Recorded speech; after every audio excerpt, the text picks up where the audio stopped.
دل میں آ گیا تو ایک کشاکش اندر شروع ہو جائے گی۔ میں اگر فرائیڈ کی اصطلاح استعمال کروں تو ایگو اور اڈ یا لبیڈو میں تصادم ہوگا۔ آپ کے نفس کی خواہش کچھ اور ہے، ایمان کہتا ہے غلط۔ کشاکش ہوگی کہ نہیں؟ یہ اندرونی جہاد ہے اپنے نفس کے خلاف۔ جیسے فرعون نے کہا تھا الیس لی ملک مصر وہذہ الانہار تجری من تحتی، کیا میں بادشاہ نہیں ہوں مصر کا؟ مصر کی حکومت میری نہیں ہے؟ اور کیا یہ ساری نہریں جو ہے میرے نظام کے تحت نہیں چل رہی؟ اسی طرح برا نہ مانیے، ہمارا نفس کہتا ہے یہ جسم میرا ہے، میری ملکیت ہے، اٹس مائی ڈومین، میری خواہش پوری کرنی ہوگی۔ جیسے اس نے کہا میں نہیں جانتا کوئی خدا ہے میرے سوا اور میرے اوپر، میں نہیں مانتا۔ نفس بھی کہتا میں نہیں ماننے کو تیار، کیا حلال ہے کیا حرام ہے، کیا جائز ہے کیا ناجائز، میری خواہش پوری کرو۔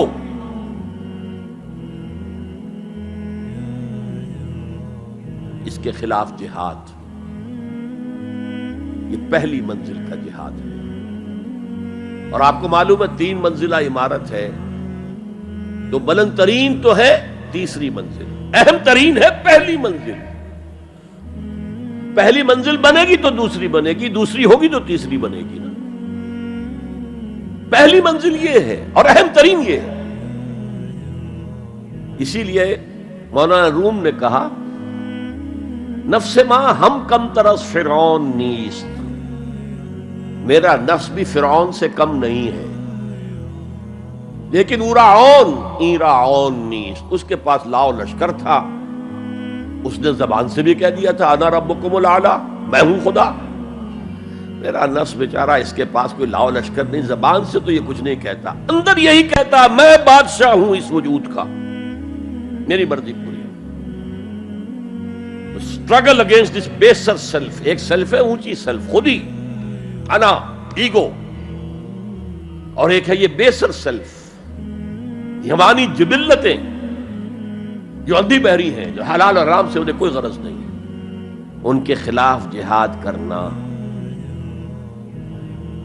آپ نے فرمایا صلی اللہ علیہ وسلم المجاہد من جاہد نفسہ، اصل مجاہد وہ ہے جو اپنے نفس کے خلاف جہاد کر سکے۔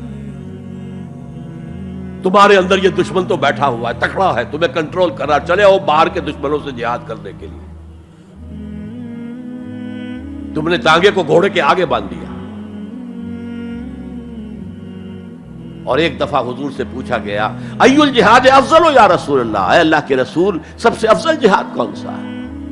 فرمایا ان تجاہد نفسک فی طاعت اللہ، اپنے نفس کے خلاف جہاد کرو، اسے اللہ کا مطیع کرو۔ یہ جو اندر کی کشمکش ہے، کشاکش ہے، یہ جہاد فی سبیل اللہ کا نقطہ آغاز، اللہ کا مطیع بنانا ہے نفس کو۔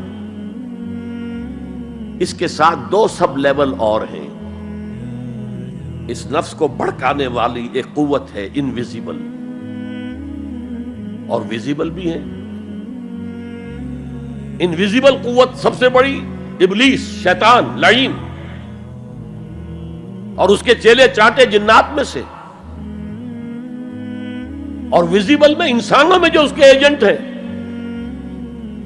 جو فحاشی کو کلچر کا نام دے، یہ اس ابلیس کے چیلے ہیں۔ ان کے خلاف جہاد نہیں کریں گے آپ، اگر آپ ان کے خلاف ایگریسو ایٹیٹیوڈ اختیار نہیں کریں گے تو آپ ان کے دباؤ میں آ جائیں گے۔ ان الشیطان لکم عدوا فاتخذوہ عدوا، اے لوگو یہ شیطان تمہارا دشمن ہے، اس کو اپنا دشمن سمجھو۔ وہ تمہیں سبز باغ دکھاتا ہے، بدی کو مزین کر کے دکھاتا ہے، اچھے اچھے نام اس کے رکھ دیتا ہے، اور تمہیں آمادہ کرتا ہے بدی کے ارتکاب پر۔ نہیں، وہ تمہارا دشمن ہے۔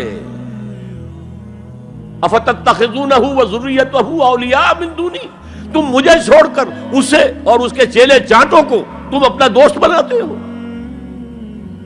نہیں، شیطان کے خلاف جنگ کرو۔ اور تیسرا اس پر سب لیول کیا ہے؟ معاشرہ اگر بگڑا ہوا ہے، اس کا عمومی رجحان برائی کی طرف ہے، تو سوشل پریشرز آپ کو ادھر دھکیلتے ہیں۔ جیسے کہ اگر کوئی موب جا رہا ہے تو اس کے ساتھ چلنا تو بہت آسان ہے، وہ خود ہی آپ کو دھکیلتا ہوا لے جائے گا۔ اس کے خلاف چلنا بہت مشکل کام۔ ہو سکتا ہے آپ بڑی زور لگا کے 4 قدم آگے بڑھیں، پھر کوئی ریلا آئے 10 قدم پیچھے لے جائے۔ تب 2 ہی راستے ہیں، زمانہ بات و سازت تو بعد زمانہ بے ساز۔ یا تو پیسو معاملہ ہے، زمانہ تمہارے ساتھ سازگاری نہیں کرتا، چھوڑو تم زمانے کے ساتھ سازگاری اختیار کر لو، چلو تم ادھر کو ہوا ہو جدھر کی۔ ایک یہ ہے کہ نہیں، زمانہ بات و سازت تو بعد زمانہ ستیس۔